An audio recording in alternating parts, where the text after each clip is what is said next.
भाजपा को हराने के लिए गठबंधन को तैयार, राम मंदिर दान चोरी से जौहर बीवी तक पर बोले।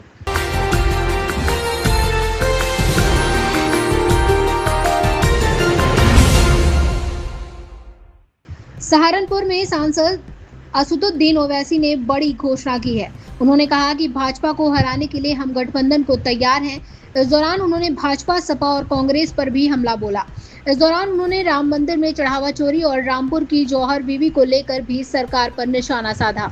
ऑल इंडिया मजलिस-ए-इत्तेहादुल मुस्लिमीन प्रमुख और सांसद असदुद्दीन ओवैसी ने कहा कि दूसरे राजनीतिक दल हम पर आरोप लगाते हैं कि हमारी पार्टी सांप्रदायिक पार्टी है। हम कभी किसी समुदाय के खिलाफ नहीं है। भाजपा को रोकने के लिए अन्य पार्टियों से गठबंधन करने के लिए तैयार हूं।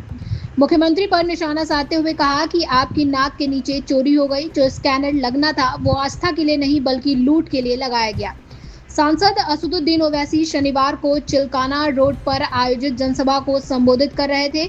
उन्होंने भाजपा, कांग्रेस और सपा पर निशाना साधा।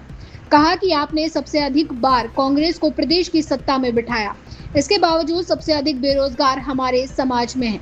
भाजपा सरकार जुल्म कर रही है। जहां पर भी मस्जिद को तोड़ने की बात होगी, हम अपनी आवाज संविधान के दायरे में उठाएंगे।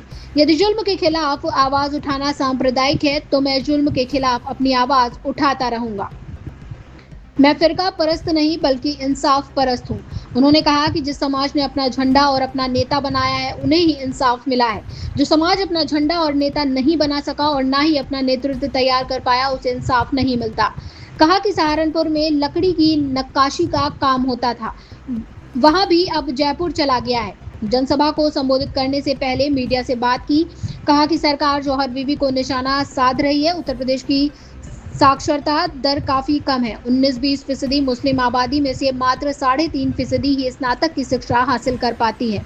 जौहर बीवी को नियमित किया जा सकता है। इससे 3000 छात्रों का भविष्य दांव पर है। सरकार नहीं चाहती कि मुस्लिम पढ़े। सहारनपुर में गलोकल बीवी थी, इसकी आज क्या हालत है। इसका इस्तेमाल 70 वर्षों से मस्जिद के रूप में हो रहा है। सुप्रीम कोर्ट ने भी वक्फ बाय यूजर के सिद्धांत को मान्यता दी है।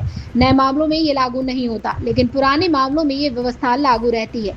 इसके बाद भी मस्जिद को नोटिस दिया जा रहा है। सरकार जुल्म कर रही है।